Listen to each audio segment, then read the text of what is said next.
I want to go back to this special election in Illinois, filling the seat vacated by Jesse Jackson Jr. Because a lot at the time there was a lot made of the $1 to $2 million that the Bloomberg PAC fighting for some type of sensible gun regulation played in this election. But as far as I could tell, one of the untold stories was the work of organizations like Credo Action and others, the folks at Daily Kos and others who were mobilizing on the ground. Tell us about what Credo's role in that special election.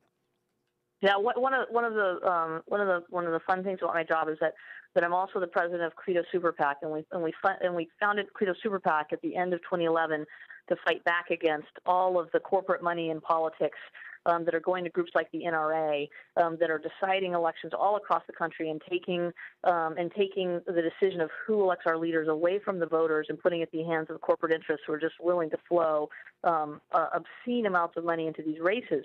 And one of the things the first thing that we did after the 2012 election, where we helped defeat 5 Republican incumbents in the House, was take a look at this special election that was happening in Illinois' 2nd Congressional District, which is the Chicago South suburbs and south side of Chicago. And there was a Democratic primary shaping up, and it's a very Democratic congressional district, so whoever won the primary was going to be in Congress, and probably in Congress for a very long time. And it's considered a safe seat, and incumbents enjoy a tremendous advantage in these races. And so it was an open seat, and we saw that there were 3 leading candidates in the primary in a field of 17. 2 of them had A ratings from the NRA, and 1 of them had an F rating from the NRA. And the race was getting some national attention in part because Bloomberg has a super PAC, and he was spending a lot of money running negative ads to try and defeat the front runner, a woman named Debbie Halverson, who'd been in Congress before, who was very proud of her A rating from the NRA. And she was starting to go down in the polls as a result of this negative air war funded by the Bloomberg Super PAC. But we also noticed that as she was coming down, there was the other A-rated candidate, Toy Hutchinson, was actually coming up in the polls. And we also looked at the dynamics of the race, and we said, they're doing a lot of negative ads, but this is going to be, it's going to be a turnout. It's going to be an election where not a lot of people are going to turn out. It's February in Chicago. It's really cold. There's nothing else on the ballot. It's a special election. Maybe 20% of the voters are going to turn out. Now, negative ads are very good at suppressing the vote, getting people not to vote. But they don't do a very good job of actually turning out the vote. And so we said, Bloomberg's spending $1 million, but we could have just as big of an effect if we spend 100,000 votes and we actually have people going door to door.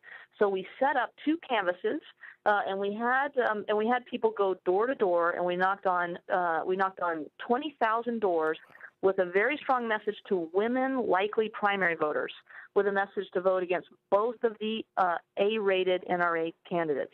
And then our friends at Daily Kos, who had been involved in this before we were, they ran a fundraising campaign for the F-rated candidate, Robin Kelly, to help give her the money to do turnout on that race.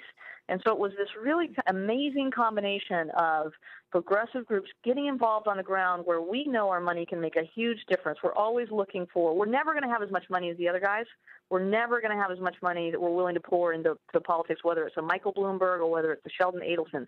But what we do have is we have research and we have people, and we have the ability to do the asymmetrical campaigns that have a much higher impact for lower dollar spent when you combine it with the kind of person-to-person contact that we know wins elections and that also strengthens our democracy.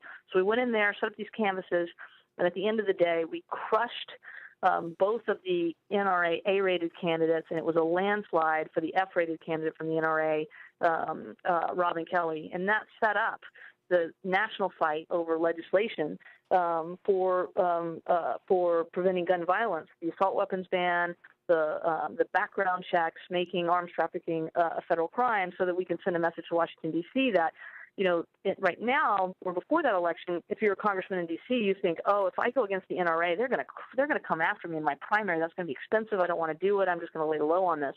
But now the message is, if you vote with the NRA and against your constituents, then not only are you going to have Michael Bloomberg after you, but you're going to have an array of progressive groups on the ground like Credo Action, whether you're a Democrat or whether you're Republican, and they're going to come for you, right? And so we wanted to make sure that we sent a message before federal legislation came up that there will be an accountability moment no matter what party you are in if you vote with the NRA on guns.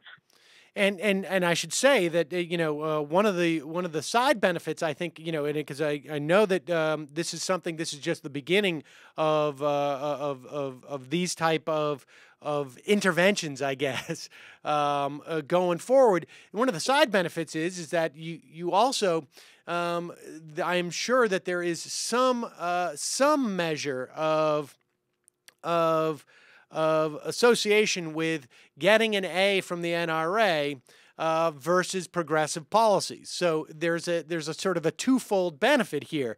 If you're getting an F from the NRA, I would say, and I have no data to back this up, but just my sense is that you're also pretty progressive on a lot of other issues. I think that's right. I think that the people that are not willing to bend to the corporate influence to support guns at any cost are the kind of people that put the concerns of the voters over the concerns of not just the gun manufacturers, but also of Wall Street and the other corporate interests that are ruining our democracy. So anyone who's got an F rating from the NRA has got an A rating in my book. So now, when you guys are contemplating 2014 and I assume, are you guys in the Credo PAC now? Are you starting to target races that are already starting to develop lists of races where you think that you can leverage the assets that you guys have, which is a dedicated group of activists and enough money to give them the tools that they need in certain districts? Have you guys already started to formulate those lists of those districts? We're definitely talking to people. We're hearing from our members. We're looking at it. We haven't made any decisions yet. We'd love to hear. Where you think Credo Super PAC ought to go in 2014. And I can imagine between you and your listeners, you guys probably have some really good ideas for us. And it would be great for us to hear. For us, what we need to go in and make a difference in the race is we need a lot of local progressives who want to work to win, so that we can go with them and set something up and help make them be more powerful.